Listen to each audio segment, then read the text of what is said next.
Hi, I'm Seamless, and today I still don't feel like having my camera on, but that's whatever. Today I'm going to talk to you about how to synthesize a very specific kind of snare. And it sounds like this. Now, this is one Citrus instance and nothing else. I have an EQ so that we can kind of look at the spectrum of what's happening because it's pretty important, and that's it. There's some effects. I'm using a little bit of chorus or actually no chorus, just some reverb, I guess. But I'm doing that inside Citrus and everything else and some filters and whatever, but that's all inside Citrus. And everything else that's happening is also inside Citrus. Now, what I'm doing is not super Citrus specific. You could probably still do this. Honestly, you could do this with the regular sort of oscillators in any kind of regular synth, and I'll show you what I mean by that when we take a look at the individual elements. There are some aspects of what this is, like how I applied FM, that probably really can only be done with FM. But I mean, you can decide for yourself once I show you kind of how it works out. I obviously like Citrus better just because I'm used to using it. So let's look at what's happening here. As you can see, there's kind of four things that are going out here. Two of them are pretty similar to each other. They're both kind of noisy elements, and then two of them are very specific synthesized elements as well. Now, when we look at sort of the output, we can kind of see how it kind of fits together. And this is also, like I said, a very specific kind of snare. Kind of how I approach this will work for other kinds of snares, but I decided to go for a pretty easy target, which is this sort of pitchy 200 hertz style snare. It's because it's just easier to sort of identify what's happening. So let's look at each individual output oscillator. So here's the primary fundamental. Just doing that. Here's this guy. Some noisy element. Here's this guy. Another noisy element. And here's this guy. The metallic kind of resonant stuff. Honestly, this is probably the most complicated part, is how I went about doing the resonant stuff. Everything else is very straightforward. So let's start talking about this.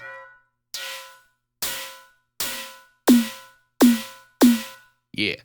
So I began making the snare by making this. This is just a sine wave with some pitch mod. A lot of this is very envelope based. It's very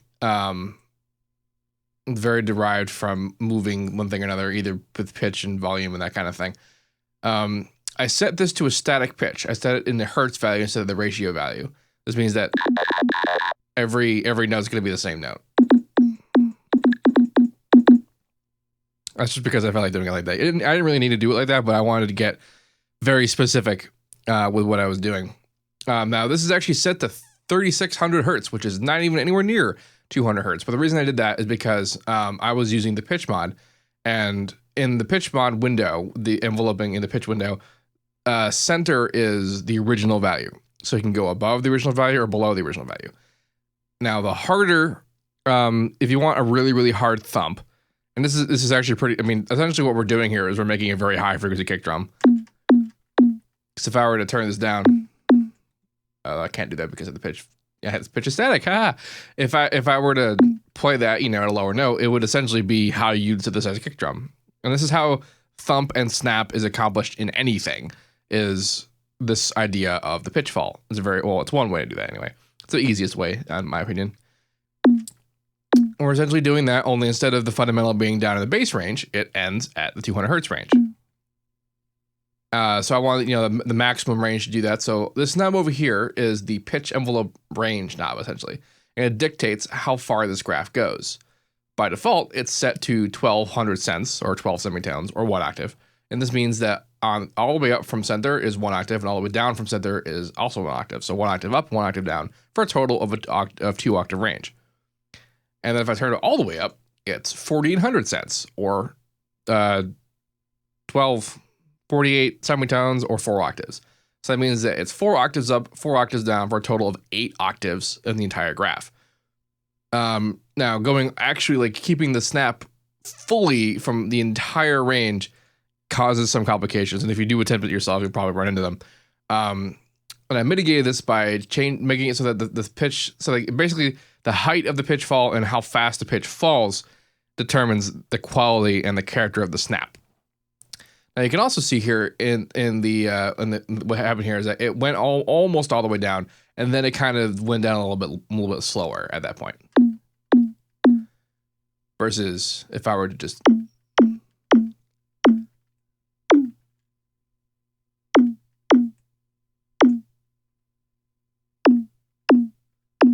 so you can kind of see how the character changes even with slight adjustments to what's already there. That kind of deal.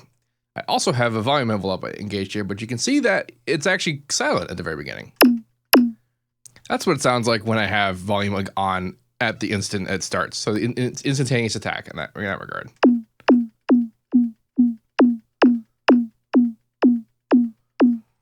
And then the fall here is just determining, this is essentially the release, you know, how long it lasts overall. Now, whenever you do anything in any of these envelope windows, this is a very specific for Citrus. Whenever you do anything, because you can do whatever the hell you want.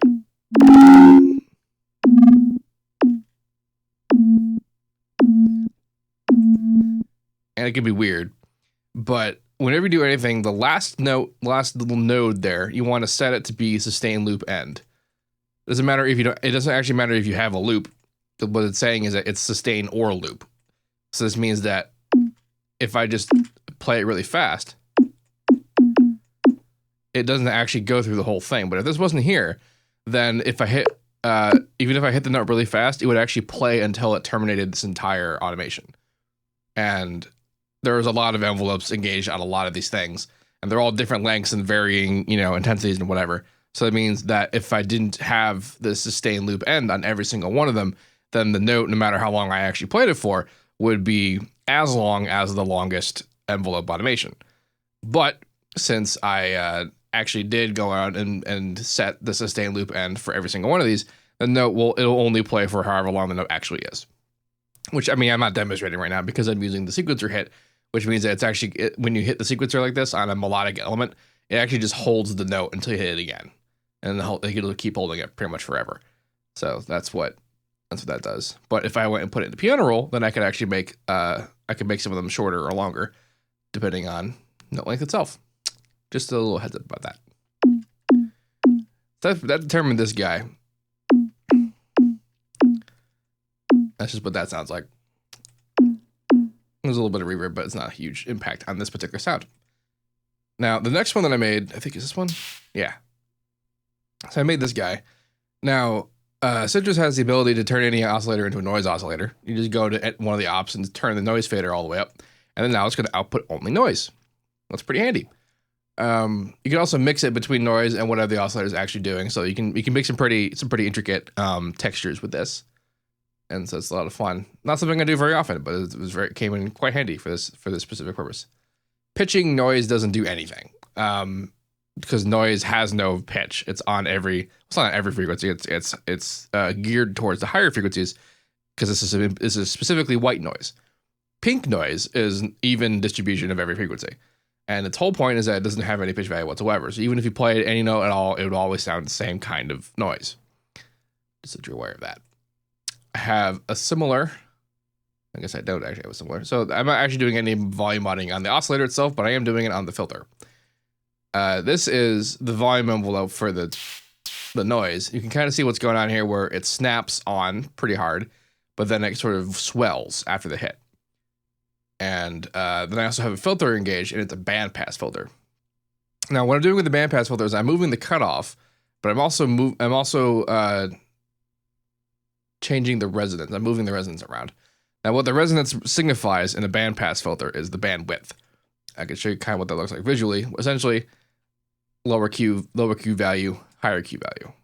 That's what resonance does in bandwidth world. So that's just changing the width of it, and then it's moving down, and then the volume's also coming on and off, and that kind of thing. That's what that's doing. It's also being distorted slightly.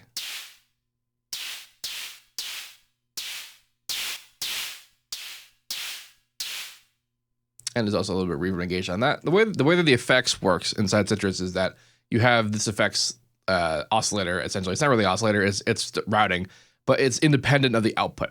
If I didn't have the output, you'd actually still hear it because it's outputting only the effects. The effects are essentially wet only. So you blend them in there with the actual dry output, and you can do positive or negative output on either the effects or the actual output, and that means that you can blend, positive negative polarity on the effects, which can sometimes do cool things. Yeah, and then the next thing I made was the resonance. I'm going to talk about this guy first because he's simpler. So noise is cool, but noise has a very specific profile, which is handy, especially for like inharmonic and like realistic sounding things, because purely synthesized tonal sounds have this quality where all the harmonics and the harmonic activity are related to a note somehow. And so noise-based things are entirely the opposite of that. But sometimes it's cool to have a blend where it's noisy, but it's still kind of got like a different kind of edge to it. And in actual like snare creation, when you're using samples, you can just get different noise sources and have different sounds and do different things to them. But because we're doing synthesizing it, we can kind of fake it by essentially what I'm doing here, which is a complicated FM. So I have operator 5 here. Here's the volume on operator 5 snapping down. I believe I'm also, I'm doing a pitch as well. It barely matters because I'm modulating it by operator 6, which is a giant mess. Operator 6 does not have fundamental tone. It only has high frequencies and even higher frequencies and all random phases. And what this is creating is this really high frequency kind of mess.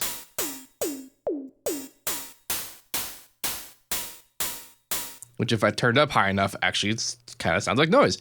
But if I kind of do it the mid range, you can sort of hear this almost tonal quality to it, but it's very light.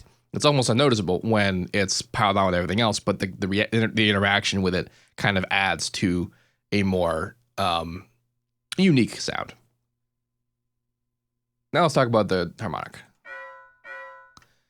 So this is honestly only necessary if you want to sound like the whole like metallic snare resonance thing that realistic snares do. And if you do, then this is a pretty easy way to go about it. I decided to be a little complicated with it. I actually engaged a little bit of Unison on the master, but notice I turned down pretty much all the parameters except for volume. Turned down pitch, the sub, the phase, the enveloping, and also the panning. This means that essentially nothing is happening on anything. It's just 5 times the normal output, which doesn't really change much. Doesn't even really get that much louder. But this means that I can now take advantage of Unison index mapping, which is totally awesome. On operator 3 here, I set it to be, like when I originally set the pitch, I set it to be 470, which I equaled out to be what I was trying to get out of here. And I mostly did that by ear. And the reason why I don't want it to be identical and why I actually ended up changing it pretty drastically is because the kind of metallic resonance that I want to get out of this is it's harmonic to something, but it's inharmonic to the fundamental. That's what makes it sound the way it does. And that sort of resonant, it's very, there's clear tones, but they're not wholly related to the fundamental tone itself. And that's what gets us this sort of separation of it, in which we interpret as being metallic, and among other things. But the way that I've done this is I changed the pitch, but then if you go to the actual pitch window, which is an envelope on the whole thing, and I believe also on the volume, the volume just swells up and then kind of decays. That's sort of how resonance rolls. But then in the Unison index mapping, we got this business going on volume and on pitch. What I've done here is I've essentially made this note output not just the bass note, whatever note I'm playing. It's actually outputting now the 1, the 5, and the octave 1. This is actually the first 2 harmonics. It's actually not the first 2 harmonics at all. It's if I wanted to do that, what I should have done is I should have brought this down here, made it an octave. I made an octave, then the 5, and then 1 again. But what I did worked out more or less what I wanted to do, which was I wanted to have 3 harmonically related tones played when I play a note. And that's what this accomplishes. This is the pitch window, pitch style graph, which is to say that each line represents 1 semitone.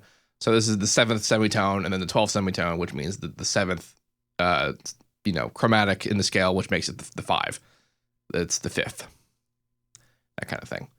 And then the volume, I just kind of screwed around with, because right now they're not panned anywhere. It's all centered. So that means that I'm controlling, how essentially I'm mixing in which tone is more prominent kind of thing. And then this also is kind of just set by ear. And now the pitch is moving and the volume is being automated as well. But then it's also being FM'd. Being FM'd by operator 4, which is a triangle wave. And anything is happening. I think the pitch is messing around.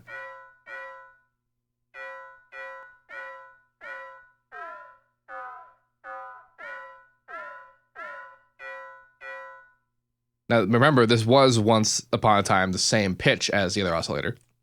But then this is what that sounded like. It just sounds like a note. It's very notey. Even when I did that, it still kind of ends on a note. But then I changed the target. So this is the carrier. This is the modulator. And the modulator is now modulating a carrier that's not the same pitch. And this creates very, in harmonic sounds. And it's got that kind of metallic texture to it. Now, by itself, it still sounds pretty synthy. But when you layer in the rest of the noise, it starts to sound a little more like a snare.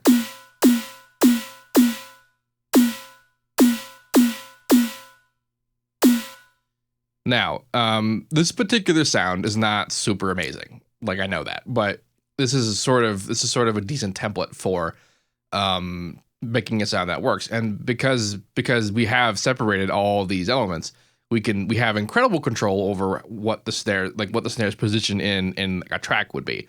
So mixing it suddenly becomes unimaginably easier because we can tune it directly. We can tune the individual noise elements directly. We can make the harmonics do interesting things. It's very, very much more straightforward as a result. And this is as a result of like n hours worth of research in terms of me actually trying to do this. I've never tried to synthesize a snare before. This was started because I was trying to make a snare using snare samples, and I just thought, because if you look at if you were to see this sample like in the EQ like as an actual sample, you look at this and say, okay, there's the fundamental tone kind of thing, so I want to find a sample that has a fundamental tone. I was thinking, well, why don't I just use a sine wave and then pile on some stuff, and then that that one thing led to another, and then I realized, this actually makes a lot of sense. But like I said, this isn't like, super amazing sound. And honestly, it'll be better if you layered in like real samples. But in terms of having the best fundamental control, not just over the fundamental, but over, other elements in the sound itself, this is the way to go. This is the way to do that kind of thing. And like I said, I'm very familiar with Citrus, and I like using it, and it was pretty easy, to once I knew sort of my plan to put it in action. But you don't really need Citrus to do this. Even the FM part, you can kind of accomplish that with FMA just fine. And then all the like, the noise stuff and the fundamental tone stuff, like that's basic stuff. You can either just get a noise sample, and you can use any synth at all that can output a sine wave, and you can do that yourself. I just happen to like Citrus's internal mechanisms for controlling these things. And similarly, FMA does have envelope control over all the relevant parameters, so you should be able to do something pretty similar. Anyway, I thought y'all would find this interesting. I'll put this in the description as a preset for Citrus. Jesus. And if you have any questions about any of this, let me know. And honestly, if you have any suggestions about any of this, let me know as well, just because it's a thing I'm not super good at. And as usual, have a nice day.